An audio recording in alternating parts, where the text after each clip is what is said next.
नमस्ते आदाब सत మల్కాజ్గిరి పార్లమెంట్ కాంగ్రెస్ అభ్యర్థి శ్రీమతి సునీత మహేందర్ రెడ్డి కి ఓట్ వేయాలి అని ఇంటింటికి తిరిగి సితారా ఇంకా వాళ్ళ టీమ్ తో కలిసి కాంగ్రెస్ కి ఓట్ వేయాలి అని క్యాంపెయినింగ్ చేశారు. మరియు వివరాల కోసం చూస్తూనే ఉండండి TVN7 న్యూస్.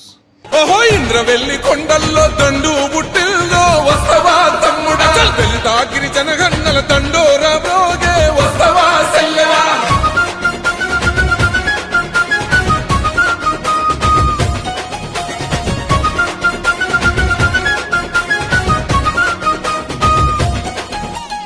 ఆనాడే దళితులకు దాపుగా నిలిచింది కాంగ్రెస్ పార్టీ. గిరిజనుల తండల్లో వెలుగులు నింపింది కాంగ్రెస్ పార్టీ. రిజర్వేషన్లు తెచ్చి రాతలు మార్చింది కాంగ్రెస్ పార్టీ. భూస్వాముల నుండి గుంజి భూములు పంచింది కాంగ్రెస్ పార్టీ. నాడే ఇందిరమ్మ కూడు పెట్ట కూడు గట్ట రాజ్యం వచ్చి ఎడెళ్ళైన ఈ పాలకులే